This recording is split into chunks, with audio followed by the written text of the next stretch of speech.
السلام عليكم ورحمة الله وبركاته. إن الحمد لله. Sesungguhnya segala puji hanyalah milik Allah saja. Allahu Rabbul Alamin. Allah Tuhan seluruh alam.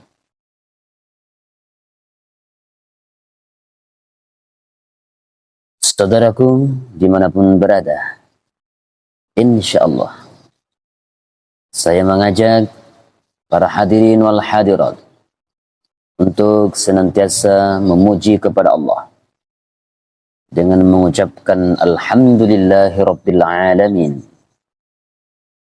Bersalawat kepada baginda Rasulullah sallallahu alaihi wasallam dengan mengucapkan Allahumma salli ala Sayyidina Muhammad. Insyaallah dalam kesempatan yang mulia ini saya akan menyampaikan sebuah tema yang berjudul Mira Santika, atau dalam bahasa lain minuman keras. Kalau kita melihat dalam kehidupan kita sehari-hari, Mira Santika ini atau minuman keras atau semacamnya lah, itu sangat merusak kesehatan bangsa dan generasi penerus bangsa kita. Kalau kita berpikir bahwa menyentuh atau meminum khamar itu sama sekali tak ada manfaat. Kalaupun ada manfaat, itu hanya sedikit saja.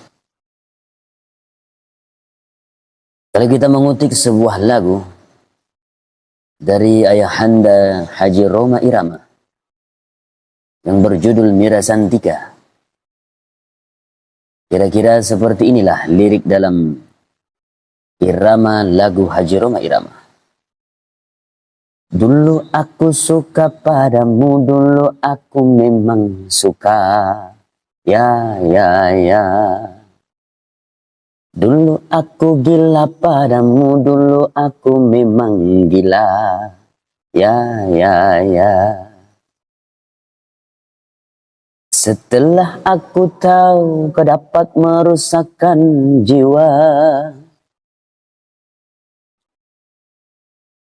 Kira-kira seperti itulah lirik lagu yang disampaikan oleh ayahanda Haji Rhoma Irama, yang kurang lebih bermakna bahwa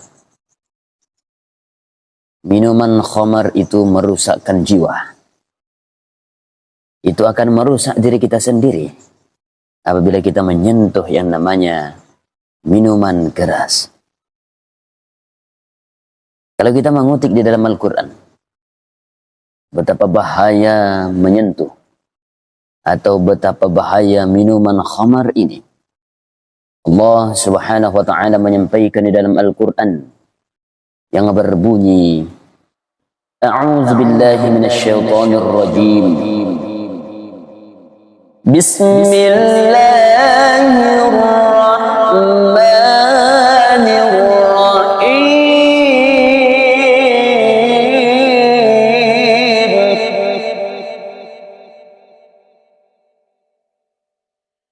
يسألونك عن الخمر والميسر قل فيهما إثم كبير. Kata Allah, apabila ada yang bertanya kepadamu tentang khamar dan judi, Qul fihima, katakan kepada keduanya bahwa di dalam keduanya itu terdapat dosa yang besar. Kira-kira seperti itulah yang saya ingin sampaikan pada kesempatan yang mulia ini, atau yang dapat saya sampaikan pada kesempatan yang sebentar ini, walaupun sebentar, walaupun singkat, Mudah-mudahan ada hikmah, ada sebuah ibrah yang bisa kita jadikan pelajaran di dalam kehidupan kita. Sehingga insya Allah akan memberikan tuntunan kepada kita sehingga kita menjalani kehidupan keseharian kita dalam keadaan sehat walafiat, dijauhkan dari segala perbuatan maksiat yang bisa mendatangkan kemurkaan Allah Subhanahu wa taala. Al-Fakir pamit undur diri. Wabillahi taufiq was sa'adah. Wassalamualaikum warahmatullahi wabarakatuh.